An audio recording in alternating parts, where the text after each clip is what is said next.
यह कहानी केवल महाभारत के पात्र युधिष्ठिर की नहीं, बल्कि हर उस इंसान की है जो अपने जीवन में सत्य और धर्म के मार्ग पर चलने का संकल्प लेता है।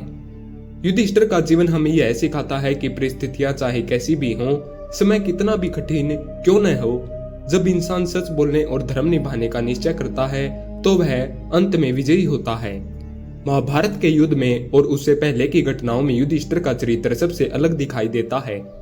भीष्म की तरह उनके पास अपार ज्ञान था, अर्जुन की तरह उनके पास युद्ध कौशल नहीं था, भीम की तरह बलशाली भी नहीं थे और न ही श्री कृष्ण की तरह कोई अलौकिक चमत्कार उनमें नहीं था।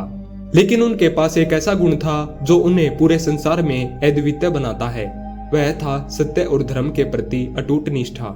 युधिष्ठिर को धर्मराज कहा जाता है क्योंकि उन्होंने अपने जीवन में असत्य को स्थान नहीं दिया, चाहे परिस्थिति कैसी भी आई हो। उन्होंने सच बोलना ही उचित समझा। जीवन में हम सभी ऐसे क्षणों से गुजरते हैं जहां झूठ बोलकर हमें मुसीबत से बच सकते हैं या लाभ पा सकते हैं, लेकिन युधिष्ठिर ने हमेशा यह सिद्ध किया कि अल्पका की लाभ से बढ़कर सत्य का मार्ग अपनाना श्रेष्ठ है। कौरवों के साथ जब पासे का खेल हुआ, उस समय युधिष्ठिर ने अपने राज्य, अपने भाइयों और यहाँ तक कि अपनी पत्नी द्रौपदी तक दांव पर लगा दी थी। यह घटना आज भी बहुत से लोगों को विचलित करती है, लेकिन इसमें भी उनकी भावना यही थी कि जब उन्होंने पासा खेलने का वचन दिया है तो उसे निभाना भी उनका धर्म है। उन्होंने असत्य या छल से जीतने का प्रयास नहीं किया। यह हमें यह सिखाता है कि कभी कभी धर्म निभाना हमें कष्ट में डाल सकता है, लेकिन अंत में वही हमारी असली पहचान बनाता है। युधिष्ठिर का जीवन प्रेरणा देता है कि सच बोलना आसान नहीं है। सच बोलने वाला अक्सर अकेला पड़ जाता है।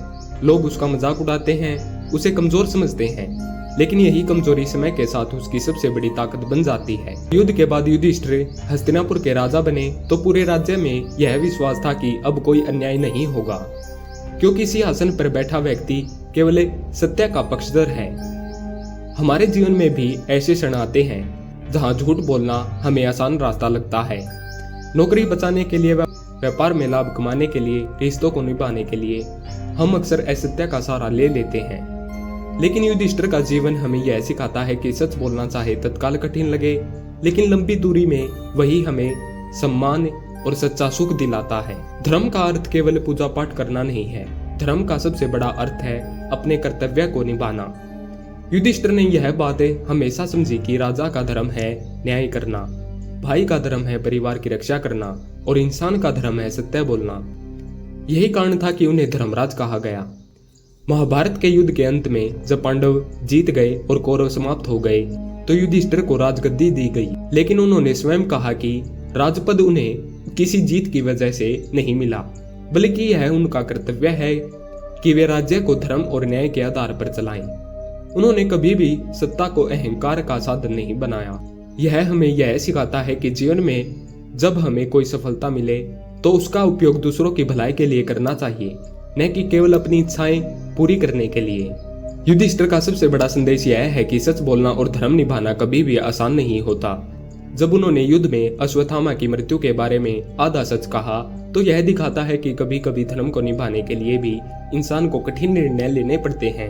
उन्होंने अश्वत्थामा शब्द कहा और जब द्रोण ने पूछा हाथी या पुत्र, तो युधिष्ठिर ने धीरे से कहा हाथी। यह आधा सच था। यह प्रसंग हमें यह सिखाता है कि धर्म का पालन करने के लिए केवल सच बोलना ही काफी नहीं है, बल्कि परिस्थितियों को समझना और सही निर्णय लेना भी उतना ही जरूरी है। आज के समय में जब चारों ओर छल, कपट और असत्य का बोलबाला है, युधिष्ठिर का जीवन हमें यह याद दिलाता है कि सत्य ही वह मार्ग है जो हमें भीतर से शांत और मजबूत बनाता है। धन्यवाद।